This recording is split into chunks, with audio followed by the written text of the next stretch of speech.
Ang programang ito ay rated SPG. Striktong patnubay at gabay ng magulang ang kailangan. Maaaring may masiselang tema, lengguwahe, karahasan, sexual, horror o droga na hindi angkop sa mga bata. Matutuklasan na nga dito ni Annalyn at Giselle kung saan nagpa-DNA itong si Kinito, at dahil dyan ay malalaman nila ang resulta at magiging ebidensya ito kay Carlos.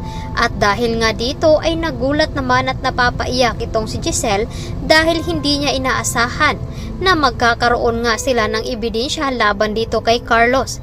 At sa pagbabalik nga dito ni Kinito ay siya ang tutulong sa paghahanap dito kay Lolo Pepe. Subalit ito namang si Annalyn ay hindi niya inaasahan ang nangyari dito sa kanyang ina. At labis ang kanyang pasalamat dito kay Regan at Harry dahil nga dumating ang mga ito doon sa bahay ni Lynette. At nailigtas nga dito ang pag-hold up dito kay Lynette.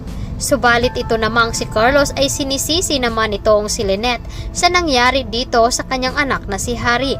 Dahil sa pakikitulong dito ni Harry doon sa mga hold-upper ay agad naman nasaktan at nabaril nga ito. Kaya hindi makapaniwala itong si Lynette na dito sa pag-uugali ni Carlos ay matutuklasan niya ang tunay nitong pagkatao. Samantalang nagalit naman itong si Zoe dito kay Moira dahil nga hindi ito pumapayag na pakawalan na lamang nila itong si Lolo Pepe dahil masyadong ngang nakatuon sa kanyang investigasyon at pinagdududahan nga siya dito nila Giselle at ni Annalyn. Nai-report naman agad nila ng pulis. Agad naman sinabi dito ni RJ na bakit nga daw nila itatago ang kanyang ama. Ano nga daw ang motibo? Agad naman sinabi dito ni Giselle na iisa lamang ang pakay ng mga ito kundi ang paghihigante.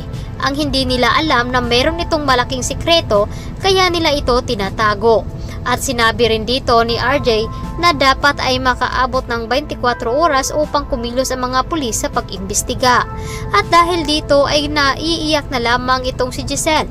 Agad naman lumapit itong si Annalyn dito. At agad naman sinabi ni Annalyn na baka may alam nga itong si Carlos dahil napatawag nga daw ito kay Zoe.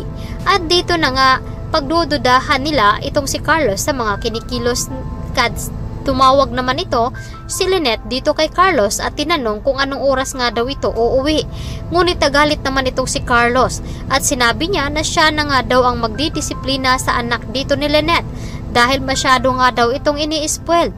Hindi naman nakapagsalita itong si Lynette na kahit nga gustong-gusto niyang ipagtanggol ang kanyang anak dahil hawak siya dito ni Dax. Samantalang sinabi naman dito ni Moira na dapat ay wag daw magpapahuli itong si Dax upang hindi nga sila madamay dahil pag nalaman dito kung sino ang nagutos at kung malaman dito ni Lynette na si Moira na naman ang may pakana ng lahat. Malaking gulo nga kapag natuklasan dito. Nasangkot rin itong si Carlos dahil nakikipagsabuatan itong si Carlos dito sa kanyang anak na si Zoe. At ito namang si Zoe ay pilit na pagtatalo dito kay Moira. At pati naman si Baladja ay hindi naman makapagdesisyon dahil gusto nga nilang pipirahan itong si Lolo Pepe. Ngunit sa pagdating dito ni Zoe ay pipigilan nila kung ano man ang gawin nila dito kay Lolo Pepe. Kaya naman itong si Lolo Pepe ay gustong-gusto na nga niya makatakas doon upang maipaghiganti niya at ipadanas niya dito kay Moira ang ginawa nito sa kanya.